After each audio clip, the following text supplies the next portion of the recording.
हिंदुस्तान को जीतने के लिए मैं अफगानिस्तान को दांव पे नहीं लगाऊंगा। मैं समझ रहा हूं शहंशाह, लेकिन सवाल यह है कि आप जाएंगे कैसे? मराठा फौज ने आपका रास्ता रोक रखा है शहंशाह। सामने देखिए हुजूर, सामने देखिए।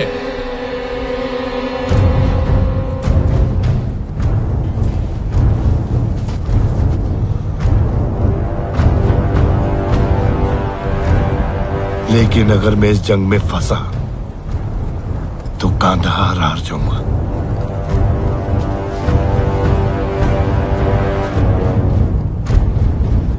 ठीक है, अगर नहीं जा सकता तो सुलेनामी का पैगाम भेजो। अब ये इतना सब कुछ सुलेनामी के खातिर किया? नजीब, मुझे सदाशिव के साथ सुलह करनी है। इंतजाम कर।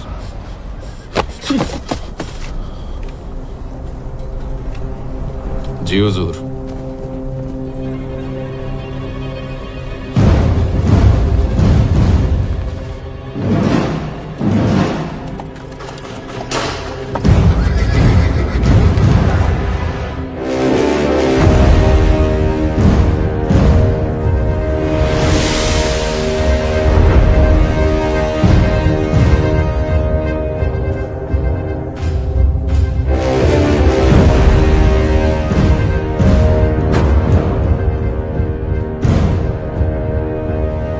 शहंशाह अफगानिस्तान दुर्रे दुर्रानी अहमद शाह अब्दाली, श्रीमंत सदाशिव राव भाऊ पेशवा।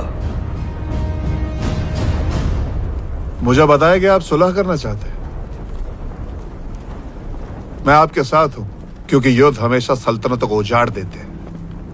इस बात को जानने के लिए बड़ी दूर से आया है। आना पड़ा, दुश्मन को रोकने 1000 कोस दूर। लंबा सफर तो मैंने भी तय किया है। हाँ किया है, लेकिन लूटने के लिए।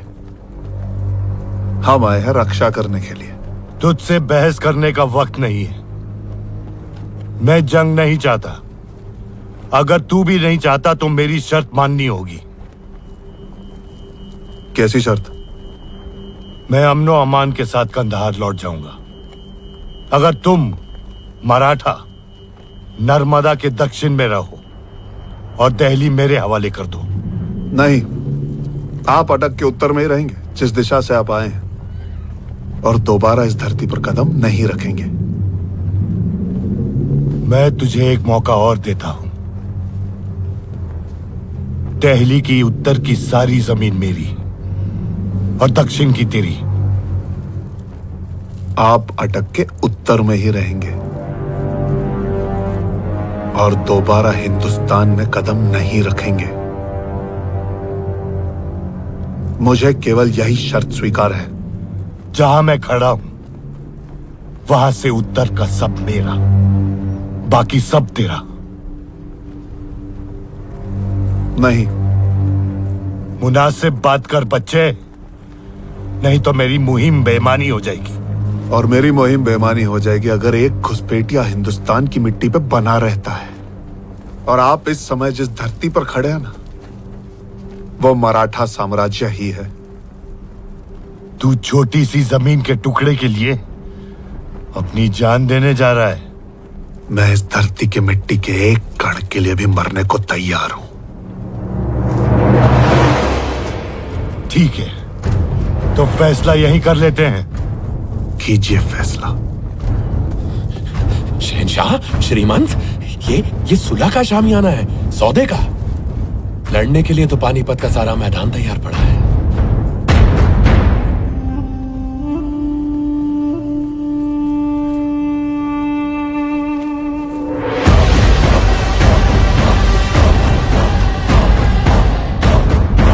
अब पहले हिंदुस्तान फिर अफगानिस्तान। सही कहा, हिंदुस्तान सदा पहले ही रहेगा।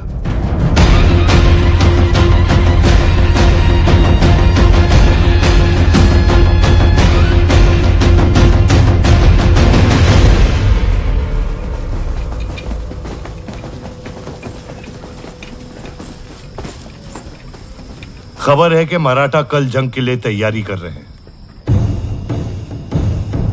उनकी फौज 1.25 लाख की है और हमारी है 75,000। अगर हमें जीतना है तो हमें चौकोर व्यू रचना करनी होगी और ऐसे आगे बढ़ना होगा। हमारा लक्ष्य केवल एक है, अफगान फौज की सुरक्षा दीवार को तोड़ना। इब्राहिम अपने तोपचों के साथ सबसे आगे होगा, उसे हाथी दल की मदद लगेगी। उसके पीछे बंदूक सेना, फिर घोड़सवार और सारे सैनिक सबसे पीछे चलेंगे। हमारा लक्ष्य एक ही होगा, अफगानों के बीचों बीच घुसकर उन्हें तहस नहस कर देंगे। मेरे बाएं तरफ तैमूर, नजीब, सुलेमान और नवाब साहब के दस्ते तैनात रहेंगे। मेरे बाईं तरफ शमशेर, विठल विंचुरकर और दामाजी गायकवाड़। दाएं में शाह वली खान और वहाब खान। शहंशाह। मेरे दाएं तरफ सेना का नेतृत्व करेंगे जंको जी और मल्हार राव जी।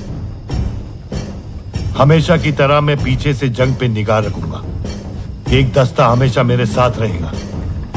उनके पीछे होंगे नाना पुरंदरे, यशवंत पवार, अंताजी माणकेश्वर। आराधक सिंह जी, आपकी 5,000 की सेना मेरे लिए हमेशा तैनात रहेगी। जी श्रीमंत। और मैं बीचों बीच अपनी हुजूरात सेना के साथ रहूंगा। सारे स्त्री परिवार, तीर्थयात्री और सेवक इस टीले पर रहेंगे और उनकी सुरक्षा के लिए सेना की एक छोटी सी टुकड़ी तैनात रहेगी। अपने अपने सेनाओं को तैयार करो। मल्हार राव जी,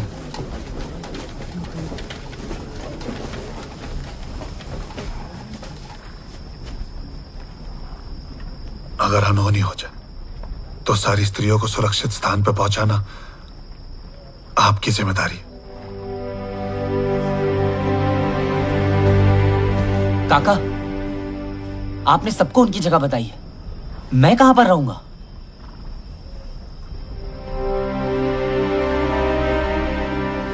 मैं कहीं नहीं जा रहा हूं। तुम वापस जाओगे विश्वास, पीछे के रास्ते से। कोई नहीं देख पाएगा तुम्हें। नहीं, मैं आपके साथ लड़ूंगा। तुम नहीं लड़ोगे, तुम मेरी जिम्मेदारी हो। मैं किसी की जिम्मेदारी नहीं हूं। पुणे में मां मेरी रक्षा करती है, यहां पर शमशेर काका और आप।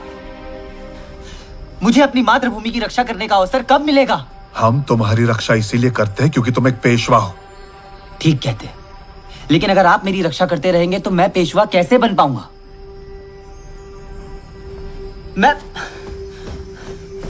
मैं इस सेना का सेनापति हूं। मैं लड़ूंगा।